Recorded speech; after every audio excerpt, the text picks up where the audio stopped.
ตอนที่พี่เข้ามาเนี่ยขนมไทยมันหาทานยากมากตัวเองคิดว่าตัวเองตัดสินใจไม่ผิดที่กลับมาแล้วก็มาเปิดร้านเป็นเรื่องเป็นราวที่เพชรบุรี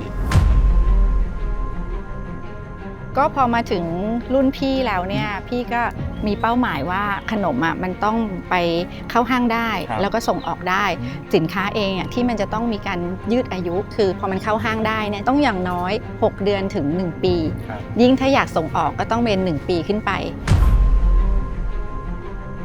ที่มองว่าเราเพิ่งผ่านการเปลี่ยนแปลงเราเริ่มทำแพคเกจจิ้งตัวใหม่เราก็จะต้องเหมือนกับทำให้คนรุ่นใหม่เนี่ยเขาได้รู้จักขนมไทยได้รู้จักเข้าตังมากขึ้นผ่านการสื่อสารผ่านแพคเกจจิ้งคือเวลาเราทำอะไรเนี่ยเราใส่ใจเนี่ยแล้วเราก็คือเราทำไปทุกๆอย่างเลยพอทำแล้วลูกค้าสัมผัสได้ก็ต้องทำไปต่อไปเรื่อยๆ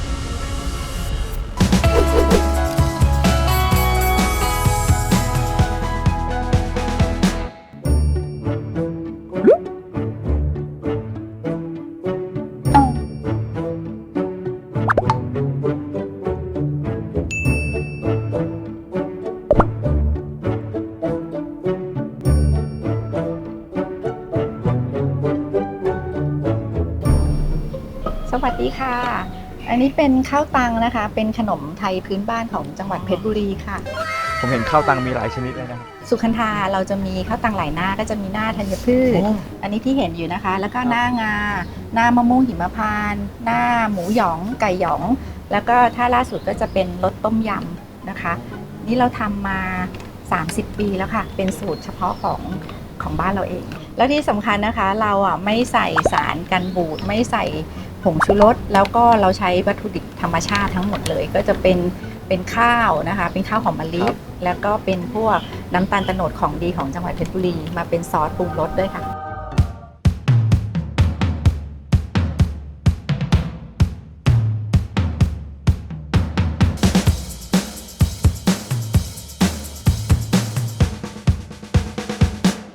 สุขันธาไทยสแน็คค่ะพี่ตุ้มครับจุดเริ่มต้นของสุขันธามีที่มาที่ไปยังไงครับโอ้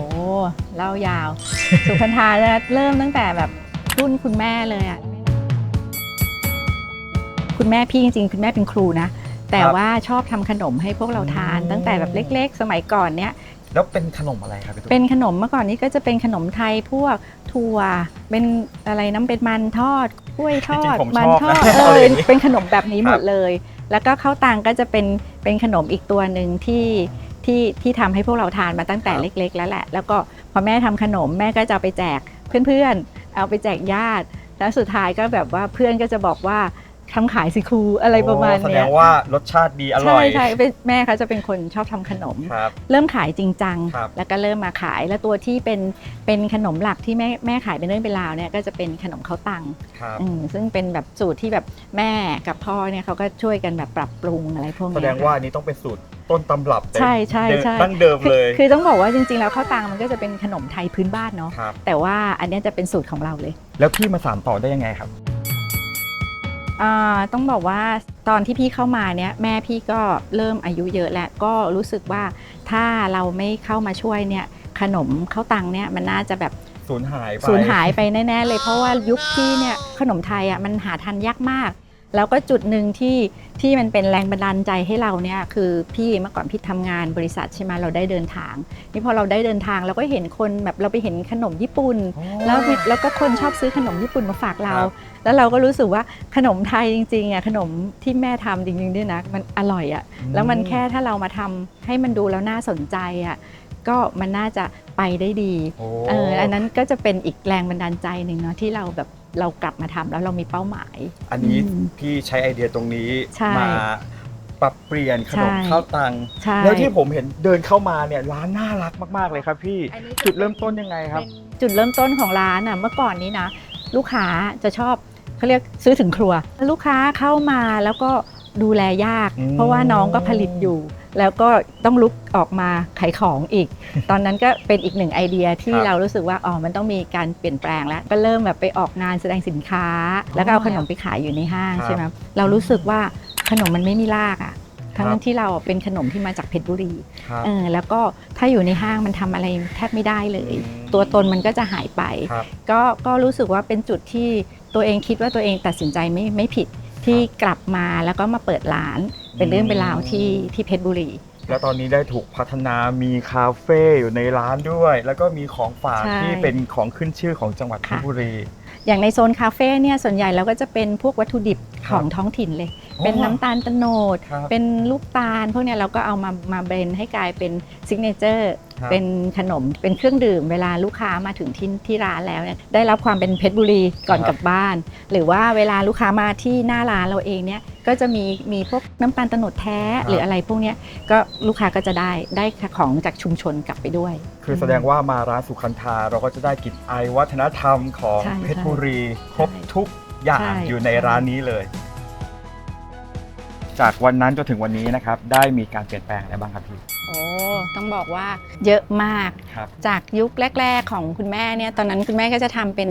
ขนมข้าวตังแผ่นใหญ่ๆเนาะแล้วก็เวลาขายก็จะเป็นขนมที่แบบเห็นของ ถ้าเป็นแบบเนี้ยตอนเด็กๆเนี่ยผมเห็นบ่อยว่า ใช่ไหมแต่จะบอกว่าทุกวันนี้ก็ยังมีขายอยู่นะ ครับ เพราะว่ายังมีลูกค้าบางท่านเนี่ยเขาก็ยังชอบลูกค้าผู้ใหญ่แต่จะชอบจะชอบอะไรที่เห็นแบบนี้ แล้วก็ได้มีการพัฒนาต่อยอด ใช่ค่ะ เป็นแบบไหนครับพี่ ก็พอมาถึง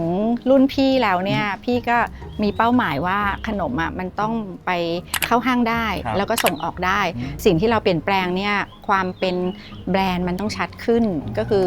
ไม่ว่าจะเป็นตัวโลโก้เอง ครับ หรือว่าสินค้าเองอ่ะที่มันจะต้องมีการยืดอายุ เพราะว่าเดิมเนี่ยอย่างขนมที่เป็นถุงใสๆอย่างเงี้ยค่ะเขาจะมีอายุแค่ 2 เดือน แต่พอโจทย์ของเราเนี่ยคือพอมันเข้าห้างได้เนี่ยโจทย์ก็มาว่าต้องอย่างน้อย 6 เดือนถึง 1 ปี ครับ ยิ่งถ้าอยากส่งออกก็ต้องเป็น 1 ปีขึ้นไป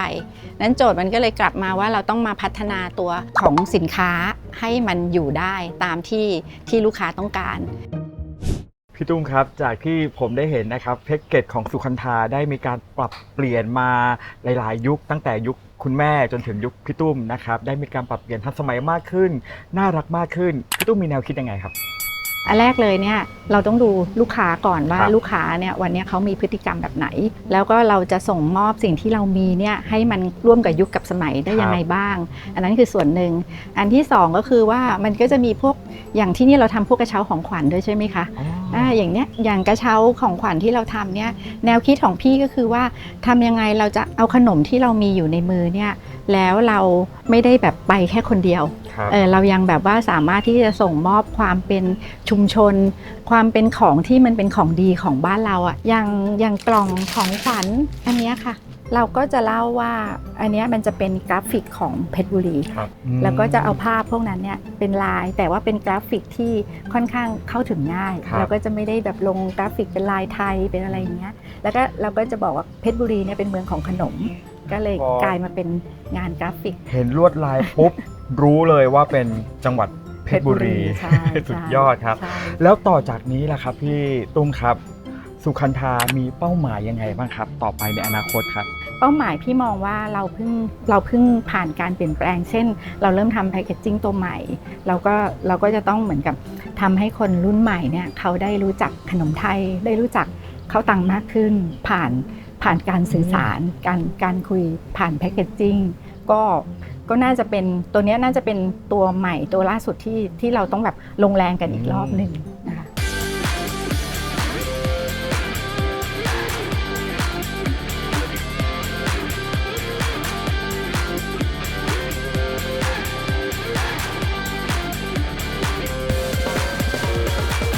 ตุ้มครับแล้วขั้นตอนวิธีการทำข้าวตังมีกระบวนการการผลิตยังไงบ้างครับ อ๋อเราก็มาเริ่มจากแผ่น ครับ ตัวเนี้ยเรียกแผ่นเป็นแผ่นข้าว แล้วเราก็เอามาทาตะกี้เนี่ยเป็นน้ำตาลโตนดเพื่อให้มันมีรสชาติ ก็จะเป็นสูตรเฉพาะของสุขันธาเองนะคะ แล้วก็หลังจากนั้นเราก็จะโรยพวกเมล็ดธัญพืชต่างๆ นี่ก็จะมีเมล็ดฟักทอง ครับ เมล็ดมะม่วงหิมพานต์แล้วก็ถั่วเขียว ครับ งาขาว งาดำพวกเนี้ยเราก็จะเป็นใช้แบบของแบบเต็มเมล็ด แล้วก็ไม่มีผงชูรส เราก็ไม่ได้ใส่พวกสารปรุงแต่งใดๆเลย ก็คืออร่อยจากธรรมชาติของเขาเลย แล้วก็น้ำปรุงของเรา พอเราโรยหน้าข้าวตังเสร็จแล้วครับ ขั้นตอนต่อไปนี่เป็นยังไงต่อ อ๋อ หลังจากโรยหน้าใช่ไหมคะ เราก็จะเอาขนมเนี่ย ไปอบและขั้นตอนนี้ก็จะเป็นการทำให้ขนมเขาแห้งแล้วก็หน้าเนี่ยที่เราโรยพวกเม็ดพืชทั้งหมดเนี่ยเขาติดอยู่บนตัวแผ่นข้าวนะคะแล้วก็เครื่องอบที่เราใช้อยู่ตอนนี้มันก็จะไม่ใช่เครื่องรุ่นแรกๆเนาะถ้าเป็นรุ่นแรกๆเนี่ยน้องเขาจะต้องมีการแบบว่าสลับถาดอะเอาบนลงล่างเอาซ้ายไปขวาเพื่อให้อุณหภูมิเนี่ยให้หน้าเขาแบบสุกสม่ำเสมอแล้วก็สีได้แต่ว่าวันนี้ก็คือเราใช้เป็นแบบว่าเป็นเครื่องอบที่แบบว่าให้เขาหมุนเองเลยแค่กดปุ่มตั้งอุณหภูมิแล้วก็ถึงเวลาก็จะได้อันนี้ก็จะแบบสีก็จะได้สม่ำเสมอความร้อนก็ได้แล้วก็ในจุดเนี้ยเราก็จะมีการตรวจด้วยน้องจะต้องมีการบันทึกทุกๆแบบครึ่งชั่วโมงหรืออะไรเนี้ยเข้ามาบันทึกว่าอุณหภูมิตอนนี้เป็นเท่าไหร่แล้วก็ได้ตรงตามที่เราแบบกำหนดไหมเพราะว่าอุณหภูมิก็จะมีผลต่อการอบคุณภาพของขนมทุกชิ้นคือเท่ากันหมดเลย มีคุณภาพดีเท่ากันทุกชิ้นแล้วขั้นตอนต่อไปครับหลังจากที่เรานำไปอบเสร็จแล้วเรียบร้อยแล้วครับก็เดี๋ยวเราจะไปอยู่ที่ห้องห่อละแต่ที่เราจะทำขนมแบบเป็นชิ้นเล็กๆเนี่ยขนมก็จะถูกห่อเป็นชิ้นๆหลังจากการอบมาแล้วเนี่ยขนมก็จะไม่มีการโดนมือน้องพนักงานแล้วเขาก็จะผ่านเครื่องจักรแล้วก็ห่อเป็นชิ้นๆแล้วเขาก็จะถูกไว้แพ็คแล้วก็ที่สำคัญเนี่ยที่สุขันธาเราเองเนี่ยเรารู้หมดนะคะว่าขนมที่ออกไปหาผู้บริโภคเนี่ย